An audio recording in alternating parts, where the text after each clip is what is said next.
Hello दोस्तों, नमस्कार। आप सभी का एक बार फिर से हार्दिक स्वागत है। बात करेंगे ट्रांसलेशन की, हिंदी से अंग्रेजी में अनुवाद की।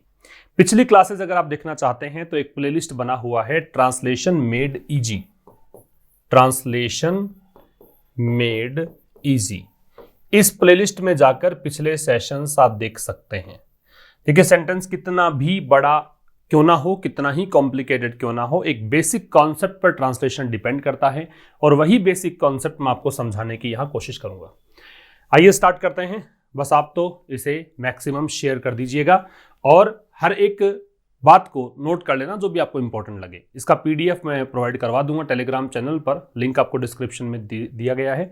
वहां से आप इसको ज्वाइन कर लें चैनल को और वहां से इसका पीडीएफ डाउनलोड करके पहले खुद प्रयास कर लीजिए, उसके बाद ये सेशन देखेंगे तो ज़्यादा बेहतर आपको समझ में आएगा।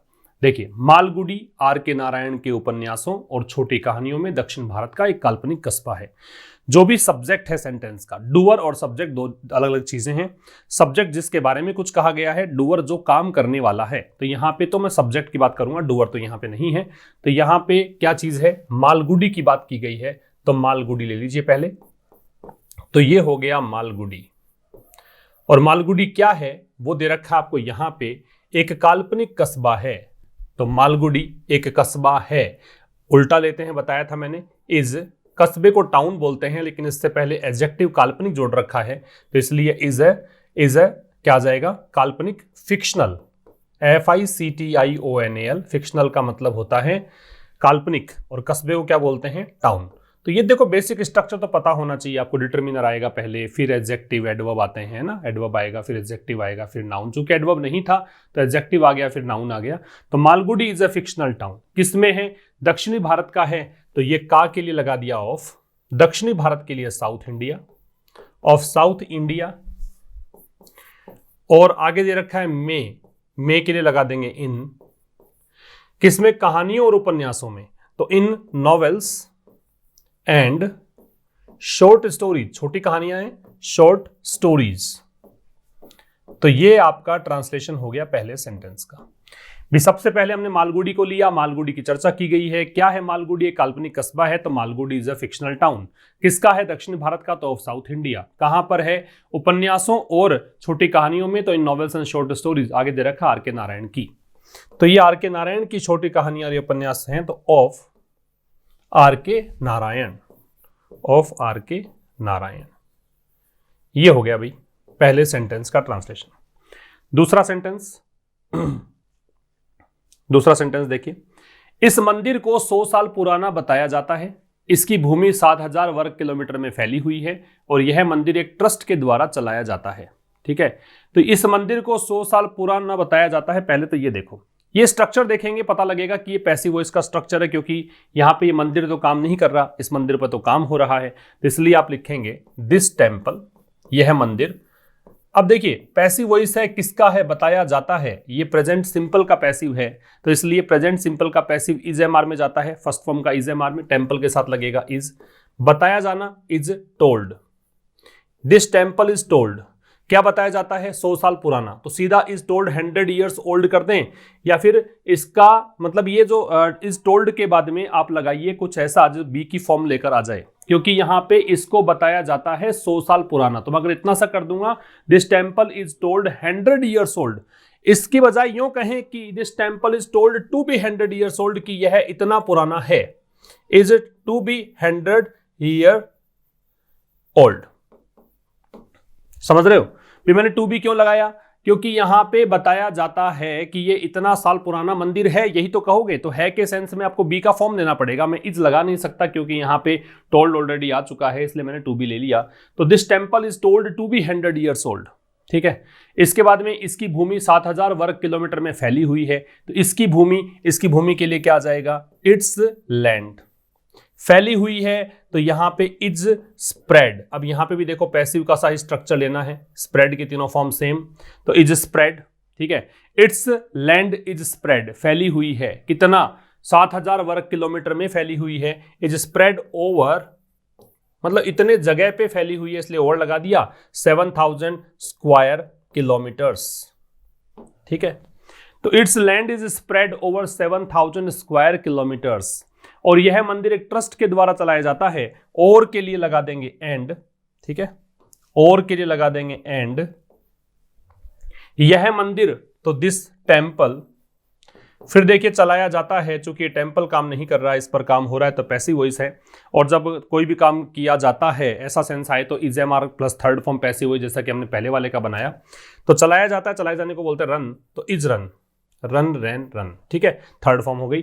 तो दिस टेम्पल इज रन, किसके द्वारा चलाया जाता है, तो by a trust, by a trust. फिर समझिएगा, सबसे पहले थे सेंटेंस, इस मंदिर को 100 साल पुराना बताया जाता है, तो दिस टेम्पल, यह मंदिर, बताया जाता है पैसिव है, पैसिव है तो मैंने बताया प्रेजेंट सिंपल का पैसिव है, इसलिए इज टोल्ड किया, बताया जाता है। कितना पुराना, 100 साल पुराना, इज टोल्ड 100 ईयर्स ओल्ड की जगह ये मंदिर 100 साल पुराना है, ये भी तो लिखोगे ना आप।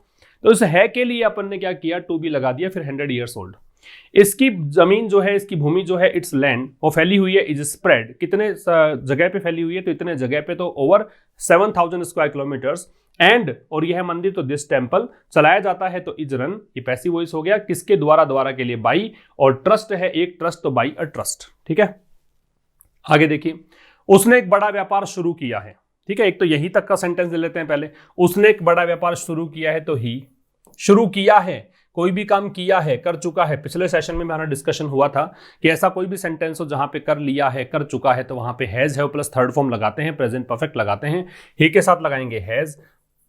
शुरू किया है तो इसलिए हैज स्टार्टेड, और क्या शुरू किया है, एक बड़ा व्यापार, व्यापार को बिजनेस, बड़ा के लिए बिग, और एक, तो a big business, he has started a big business, और है तो और के लिए लगा दिया एंड, यह उसके लिए भारी जोखिम भरा है। देखो मैं एक फ्रेज बताऊंगा आपको यहां पे, एंड यह इट इज नेक और नथिंग, ये होता है जोखिम भरा, नेक और नथिंग, उसके लिए, तो फॉर हिम, आप चाहे ऐसे भी कर सकते हो, it is risky for him, ठीक है, सीधा भी रिस्की भी कर सकते हो। वाकई आप एक फ्रेज यहां पे सीख सकते हैं, इट इज नेक और नथिंग, नेक और नथिंग का मतलब होता है काफी जोखिम भरा होना, एंड इट इज नेक और नथिंग फॉर हिम, ठीक है। आगे आ जाइए, यूके के 100 से ज्यादा सांसदों ने प्रधानमंत्री बोरिस जॉनसन को एक खत भेजा है। डूअर क्या है, सब्जेक्ट क्या है, सब्जेक्ट है 100 से ज्यादा सांसद, तो यहां पे मोर देन 100, और कहां के सांसद है, यूके के, तो यूके सांसदों को क्या बोलते हैं, एमपीज, तो मोर देन 100 यूके एमपीज, क्या किया इन्होंने, खत भेजा है, कोई भी काम किया है तो प्रेजेंट परफेक्ट है, चूंकि मोर देन 100 है तो इसलिए हैव आएगा, हैव सेंट, भेजा है, क्या भेजा है, एक पत्र, अ लेटर, किसको भेजा है पत्र, तो यहां पे रिसीव करने वाला कौन है, बोरिस जॉनसन, तो प्रधानमंत्री है ये, तो a letter to, have sent a letter to prime minister Boris Johnson, यहां दे नहीं आएगा प्राइम मिनिस्टर से पहले, क्योंकि बोरिस जॉनसन नाम दे रखा है, अगर बोरिस जॉनसन नाम नहीं होता तो दे प्राइम मिनिस्टर हम लिख देते हैं, ठीक है। तो ये आपका डूअर हुआ, मोर देन 100 यूके एमपीज, इन्होंने क्या काम किया है, इन्होंने एक खत भेजा है, तो भेजा है, यहां पे आया हैव सेंट, क्या भेजा है, खत, एक खत, यहां पे देखो आर्टिकल तो पहले ही आएगा, अ लेटर, किसको भेजा है, तो यहां पे को के लिए लगाया, टू रिसीवर के लिए, रिसीवर कौन है, प्रधानमंत्री बोरिस जॉनसन, तो प्राइम मिनिस्टर बोरिस जॉनसन, ठीक है जी। अगला सेंटेंस, इस खत में उन्होंने यूके के प्रधानमंत्री को भारत के प्रधानमंत्री नरेंद्र मोदी के साथ भारतीय किसानों का मुद्दा उठाने का आग्रह किया है। देखिए इस पत्र में, इस खत में, तो इन दिस लेटर क्या किया है, यूके के प्रधानमंत्री ने, तो यूके के प्रधानमंत्री मतलब उन्होंने मतलब कौन हो गया, दे, मतलब ये जो सांसद है वो दे, इन्होंने क्या किया है, पहले ये तो सब्जेक्ट लगा दिया मैंने, अब आप निकालो वर्ब क्या है, वर्ब है यहां पे उन्होंने आग्रह किया है, ये वर्ब है, आग्रह करने को बोलते हैं अर्ज्ड, दे अर्ज्ड, किया है तो ये प्रेजेंट परफेक्ट में जाएगा, तो दे हैव अर्ज्ड, किससे अर्ज की है, यूके के प्रधानमंत्री से, दे हैव अर्ज्ड यूके प्राइम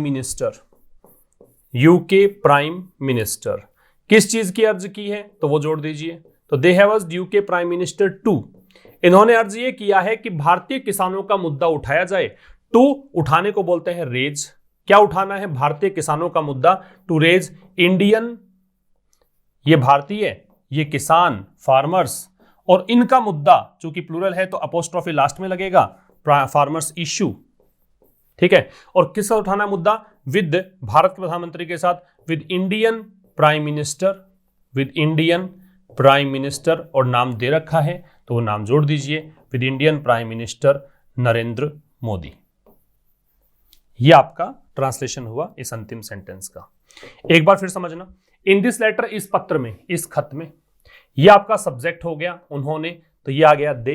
इसकी वर्ब ये है, आग्रह किया है तो दे हैव अर्ज्ड, क्योंकि कोई काम किया है तो प्रेजेंट परफेक्ट में लेते हैं। दे हैव अर्ज्ड, किससे आग्रह किया है? यूके के प्रधानमंत्री से आग्रह किया है तो यूके प्राइम मिनिस्टर। क्या आग्रह किया है? आग्रह ये है कि भाई आप मुद्दा उठाइए, तो to raise Indian farmers issue, भारतीय किसानों का मुद्दा। किस साथ उठाना मुद्दा? प्रधानमंत्री नरेंद्र मोदी के साथ में, ये भारत प्रधानमंत्री हैं तो Indian prime minister Narendra Modi. बात समझ में आ गई? तो इस तरीके से हम कितने भी लंबे सेंटेंस को, कितने भी कॉम्प्लेक्स सेंटेंस को आसान करके ट्रांसलेट कर सकते हैं। तो इस सीरीज में बने रहिए, मैं जैसे ही टाइम मिलेगा अगले सेशंस भी अपलोड कर दूंगा। तब तक के लिए नमस्कार, थैंक यू वेरी मच।